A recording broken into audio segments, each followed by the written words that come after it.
দেখতে অনেকটা ইলিশের মতো হলেও সামুদ্রিক এই মাছটির নাম সার্ডিন। আর এই সুযোগকে কাজে লাগিয়ে সার্ডিনকে ইলিশ হিসেবে বিক্রি করছে একদল অসাধু ব্যবসায়ী। ফলে উচ্চ মূল্যের ইলিশ কিনে অনেকে কপটতার শিকার হচ্ছেন। তবে জাদুকরি কিছু কৌশলের মাধ্যমে খুব সহজেই আসল ইলিশকে চিনতে পারা যায়।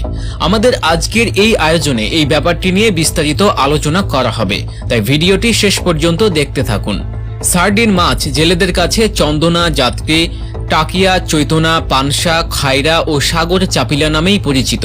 কিন্তু শহরে এনে অসাধু ব্যবসায়ীরা সার্ডিন বা চন্দনা মাছকে ইলিশ মাছ বলে বিক্রি করে, কারণ ইলিশের তুলনায় সার্ডিনের দাম অনেক কম।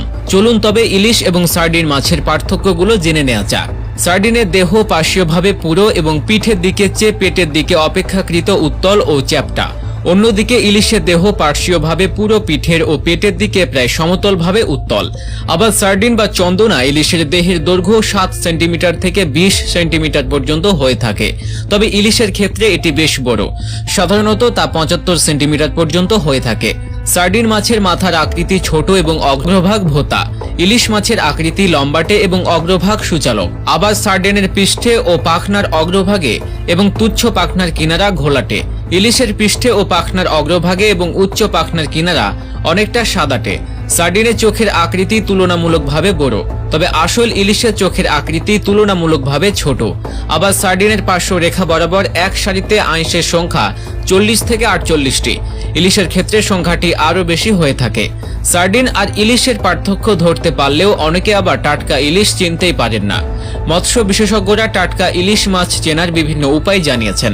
তাদের মতে নদীর মাছের আলাদা রূপ থাকে, বিশেষত পদ্মা ও মেঘনার ইলিশ একটু বেশি উজ্জ্বল হয়ে থাকে। সাগর থেকে আসা ইলিশের থেকে স্বাদ ও আকার সবকিছুতে পরিবর্তন লক্ষ্য করা যায়। সেই হিসেবে নদীর ইলিশ সমুদ্রের ইলিশের চেয়ে চকচকে বেশি হয়, সেই সাথে এদের গায়ের রং অধিক রূপালী হবে।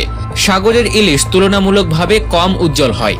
বলা হয় ইলিশের গায়ের রং যত বেশি উজ্জ্বল হবে মাছ তত বেশি সুস্বাদু হবে, সেই সাথে এদের টাটকা হওয়ার সম্ভাবনাও বেশি থাকবে।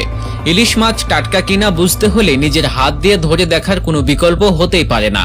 যদি মাছ হাতে নেয়ার পর মনে হয় এটি তুলনামূলকভাবে শক্ত, তাহলে বুঝে নিতে হবে মাছটি তাজা।